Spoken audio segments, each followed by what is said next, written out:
Welcome everyone to Mail Fuzz TV. I am Peter and today I'm going to be talking about Fallout Season 1 Episode 4. It's called The Ghouls. So spoilers for the episode.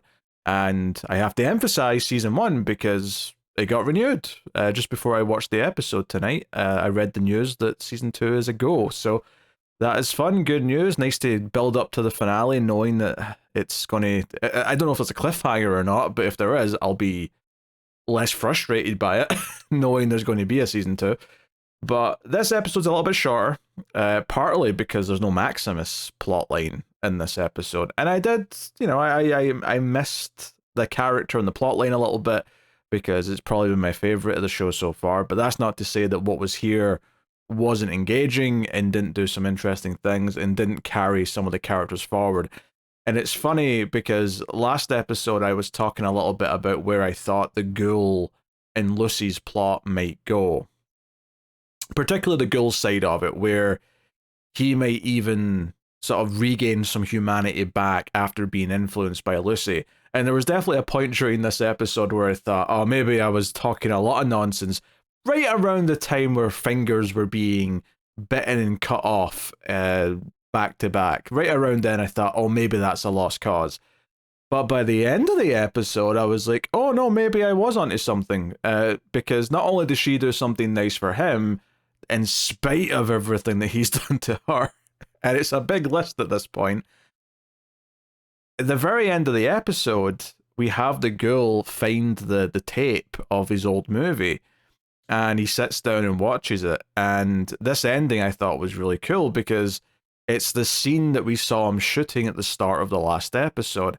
And what's notable about that, and particularly in relation to what I'm talking about how Lucy might affect his character and how he might regain some of his humanity and some of his, like, more hopeful moral center, is that this scene, last episode, I sat and I talked about it, where he was a lot more like Lucy in this flashback. He didn't want to kill the character in the scene. He thought it represented or put out a bad message. He wanted to do things a sort of more honorable way and didn't like that his character was doing that, and the director had to talk him into it.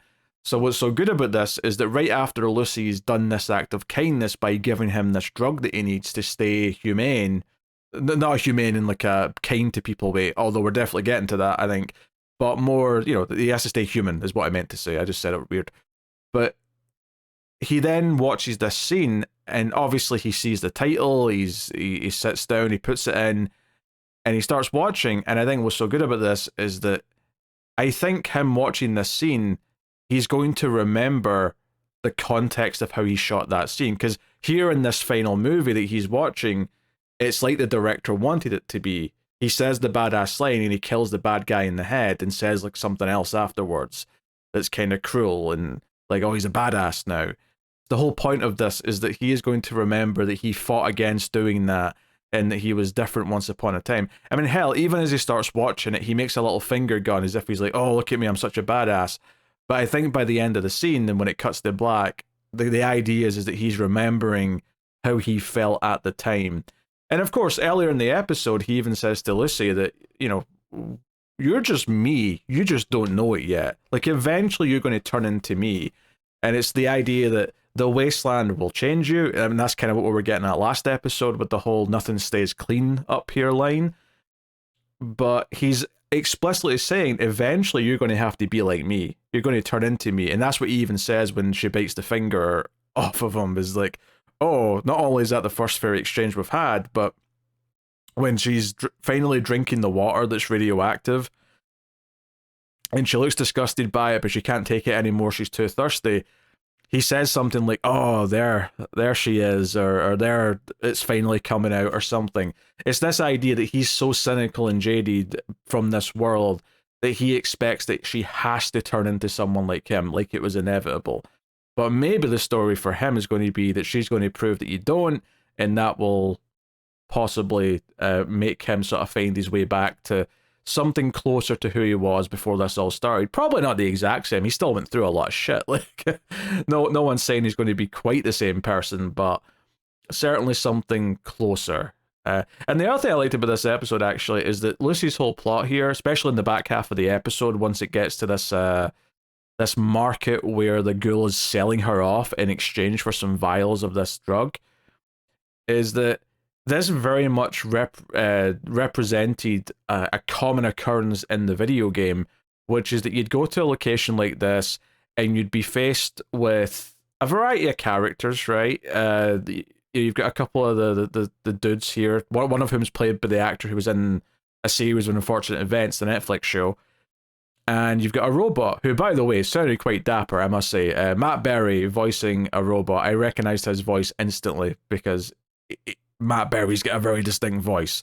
So I was happy to hear that. Very comforting. But not only do you have her dealing with these various characters at this location, which looked right out of the games, but the idea that a lot of Fallout quests, by the end, there's often like a moral choice you get as a player, where you either side with the bad guys, or you in this case you free some innocent beings, is what she ultimately ends up doing. But that felt like something that, I mean, the player can choose which way they go, but this felt like Lucy was making a choice to free these other ghouls that were in cages, and that really felt like the end of a Fallout quest to me. So I kind of got that. Plus she gets the gun at the end, so now she's kind of upgraded to a regular handgun in the Fallout world. She even gets a little bit of armor. She gets like the shoulder pad, which again is a very common thing you see in the game. It's one of the first things you start picking up off the bad guys when you've killed them, is their outfits. And a lot of the raiders wear this shoulder pad. So inevitably for a while in the games, you tend to be wearing something like this for a bit. So yeah, there was lots of really cool ways it felt like a chunk of the game here, but never in a sense where it felt like it was going out of its way to just do that at the expense of telling a story that worked on its own. It's interesting, actually, because there's been a lot of news over the last day or two about how the amount of people playing Fallout games and buying Fallout games has skyrocketed since the weekend, because this show has made people want to play the games. I even installed Fallout New Vegas because it's meant to be the good one. It did crash a bunch. I installed some mods to make it work better. Hopefully that'll take, and maybe I'll be diving into that properly soon. What's really fascinating, and I'm getting kind of away from just talking about the show here, but in terms of like the show inspiring people to play the game, I think what's really interesting about Fallout specifically in this context is that because Fallout is mostly selling the type of world that you're in and the type of characters and the type of items and enemies and scenarios you're in, as opposed to being specifically characters. Like, it's not like The Last of Us where you've got a specific story you're adapting. It's not like that at all. You're kind of just taking the world and building a new story in it. So I think anyone who goes to play the games for the first time will probably be quite happy in the sense that they get to experience their new story that's kind of their own, but the entire time it will feel like they're in the world from the show, because the show's done a very good job of feeling like the world from the game. Outside of the fact that, like I said before, it looks color-wise, it's a lot more orange and warm, and I guess that means because we're in California more than anything else. Well, to be fair, New Vegas is in Nevada, so it's not that far away, but that may just be because video games of that era they had a certain tint. Let's just say there was a certain sort of puke yellow, kind of greenish tint to a lot of video games in that era. But I think it's just fascinating, and I think Last of Us similarly worked really well because it is such a good story to begin with that people want to go and play it, the original version, after watching the show also works. It's interesting how they both lend themselves really well to people who want to play the games after they've maybe discovered it from the TV show. Unlike something like, say, the Uncharted movie, which didn't do a good job at all, and I doubt it did drive anyone to go play the video games, but if it did, they probably, wait, this feels different. It doesn't feel like they captured the magic in quite the same way. So it's baffling for me to think about someone watching the Uncharted movie and then being disappointed the games aren't like the movie, because I think the games are fantastic, but some people might have felt that way because they don't kind of sync up all that well, whereas I feel like this show, if you get interested in playing the games, you probably will find yourself enjoying a lot of the world, just because they have done such a good job adapting that part of it, and even the type of encounters that some of the characters are facing. I mean, don't get me wrong, the encounter that our character Lucy here is faced in episode 4, you'd probably have done that much quicker in the video game, and you do it numerous times in the video game, because it's a video game, you do a lot of things over and over, just with slightly different tweaks to it. You don't do that in a TV show because that would be boring as hell to watch. But this did a really good job of feeling like one of those chapters from the game. Interesting stuff as well is that early on, the ghoul kills this other ghoul who's kind of on the brink of turning, and there's a couple of neat little things here that connect this plot to the vault plot, which is the other main plot of this episode. And two of them come from this scene. One is that to distract the ghoul before he shoots him, the main ghoul, the Goggy ghoul, as I'm going to call him, because he's the Goggins ghoul. He brings up, hey, do you remember how good food used to taste? And he brings up some things, and he specifically mentions apple pie and ice cream. And notably, in the vault plot, there's a pie at one point which Norm is given, which it wasn't apple pie, I think it was like rhubarb pie, but when he's given to him, it is even commented the first time he tried that with ice cream. And I thought that was a deliberate connection to make you sort of think about the two. The other thing, of course, is that the ghoul suggests that, you know, just because you didn't hear about bad things happening in the vault when you were growing up doesn't mean they didn't actually happen. Particularly when Lucy's talking about how there was this really bad season where people were starving because the food supply was low, and her own mother seemingly died that season, which is also a good setup for a later reveal as well in the other plot. But just to remind you that her mother did, obviously existed, but that she's supposed to be dead, that something went bad there. And obviously we get to something else later, but it does set up this idea that Lucy doesn't know what she thinks she knows about her own vault and the people in that vault. So it kind of tees up some things for the other plot to take care of. But particularly, I think this idea of him constantly challenging her sense of the past, and maybe that'll be the true challenge when I talk about comparing the ghoul and Lucy as two sides of the same coin here. What might really test her is when she does find out that maybe her parents were really bad and did some really bad things, either one or both of them, and maybe what that could be. Certainly Goggins seemed to be implying that there was probably some cannibalism to survive that season, and that Lucy just didn't know about it. Maybe that's true, maybe it's not. We'll find out. But yeah, and obviously the finger thing was, like the biting of the finger and the cutting off of the finger, pretty gross. But to be honest, the thing that bothered me the most about all of this was when the dead finger of someone else was attached back onto her by the robot. That grosses me. The idea of having some dead finger now attached to you, like Frankenstein style, is really icky to me. So I'm going to have to put up with this visual reminder of it every time we see her hand now. So thanks for that, show. She has to make this choice to shoot the rabid ghoul, this like old granny who keeps saying her name's Martha. I don't know if that's intentionally meant to be a joke about Martha from the Batman and Superman world of things, but certainly I hear the name Martha and all I can think is, why did you say that name? I hate that movie, obviously, because it's terrible, but that's one of the laughable things that everyone remembers from it. So yeah, it's a good moment, because she's not really shot to kill anything, really, yet. This was a conscious choice. This was someone who had been human.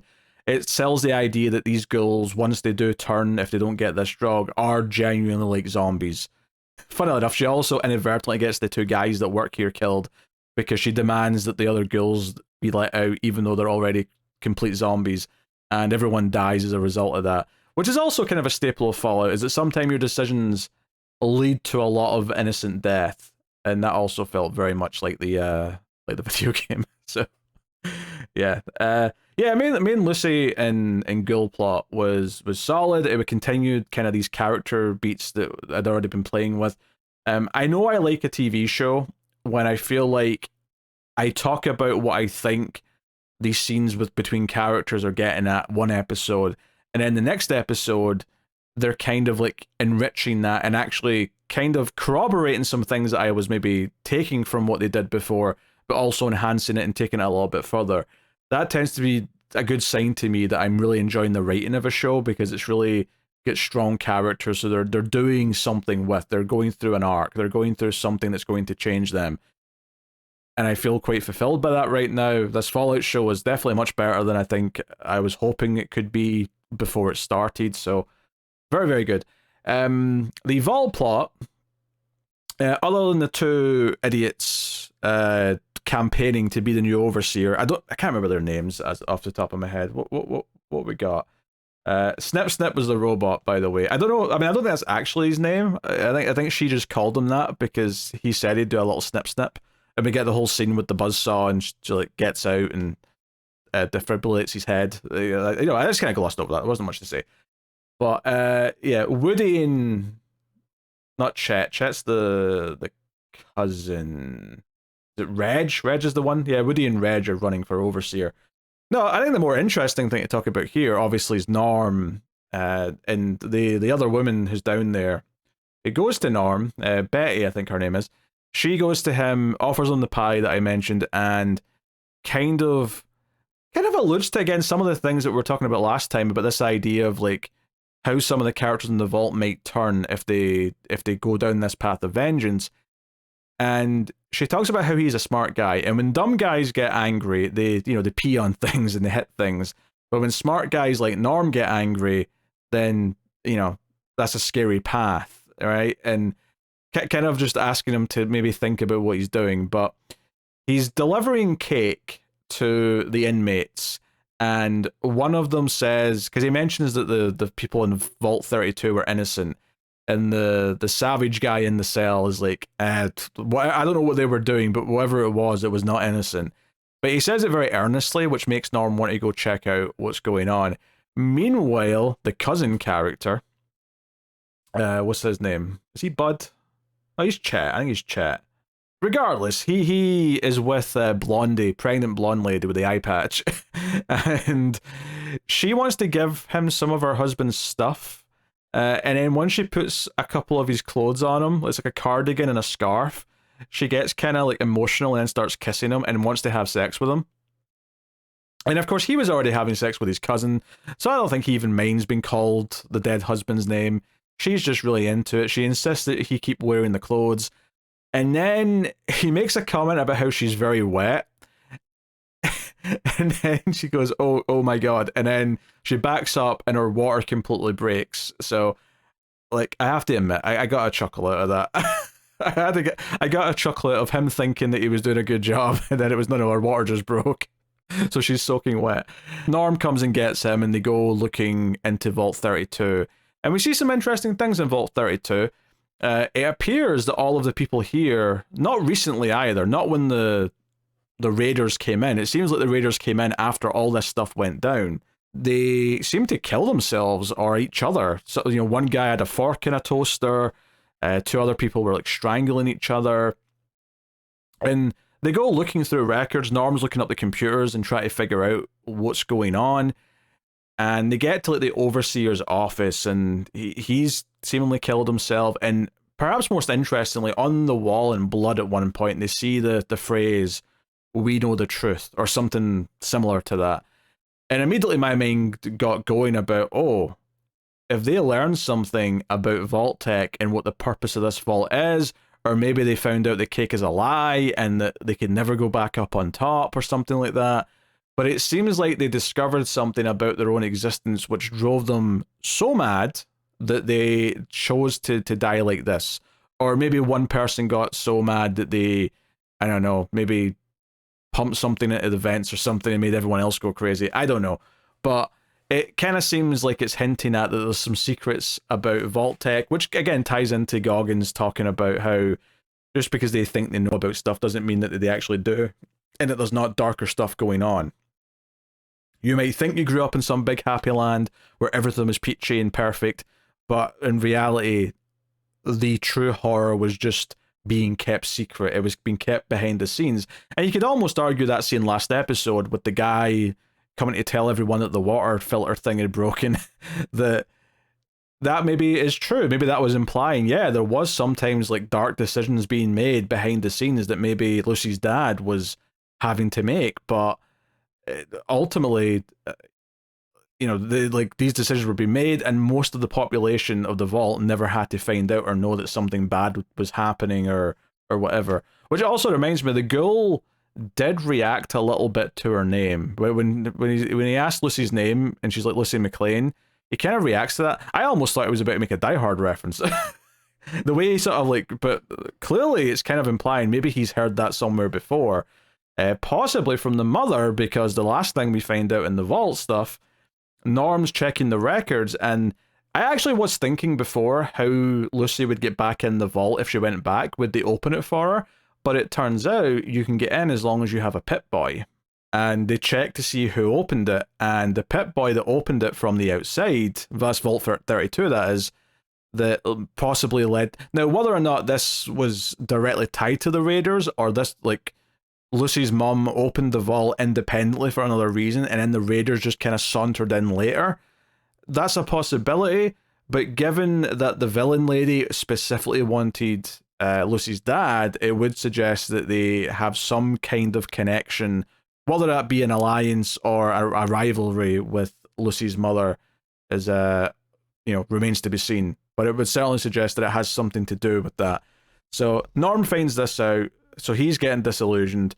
The world that Lucy left is going to be very different if she ever returns. She'll have changed a lot from her time on the outside, but the vault itself seems to be changing from within, because ultimately all these discoveries are starting to be made at a good time. It's another solid episode. The plot lines that we have here do move things along. There's fun set pieces. The robot looked great. Matt Berry was a great addition to voice it. It doesn't have maybe quite the big set piece that the monster was last episode, or the shootout in the town in episode 2, but everything felt like it was adding to the character story. And by the end, and I think this is something I really appreciate with a streaming show, especially one that's dropped like this. I would have preferred this to be weekly. I hope season 2 is weekly. I really do. I do prefer it. I think by the time I'm finished with this show, less people will be interested in hearing what I've got to say about the finale, because ultimately it takes time to get to the last episode. I think weekly keeps everyone on the same page. There's anticipation for each episode. We get to have some discussion after each week. I enjoy all parts of that. Plus, I enjoy pacing out the watching as well, to an extent. But I do think each episode of this show has felt like a chapter. It's felt like it's had a beginning, middle, and end, with a point to this episode specifically. Whereas I think a lot of binge shows, especially Netflix ones, have this problem where it just feels like a big thing cut up into parts, as opposed to each episode feeling like a fulfilling whole. Now, to be fair, Amazon has been mostly pretty good with this, but admittedly they've been putting things out somewhat weekly for a lot of their shows. But The Boys and Gen V are a good example of being well-structured episodes of TV, and I think Fallout falls into this camp as well. The episodes are different lengths depending on what's in them, so they're not too worried about having that level of consistency, but that's fine. Who gives a shit? But I do think this episode, last episode, once we're in the middle of the season, I thought, oh, maybe these aren't going to feel as distinct anymore, and I think they've both done a good job of feeling narratively like they've had a point to make by the end that makes me feel like I've had a full meal of an episode. So that's good stuff. I want to compliment it on that as well. But yeah, I'm looking forward to episode 5. I'll be back with that soon, a couple of days. I'll see you then. Thank you very much for joining me. I do appreciate it. Let me know what you thought of this episode in the comments. Hit the like button on YouTube. It does help out a lot. People will find the channel. They'll find the reviews. If you want to support even more than that, you can become a YouTube member or go over to patreon.com/MailFuzzTV and help out that way. But thank you very much for joining me. I always appreciate it. Keep watching TV. Have you got any vanilla?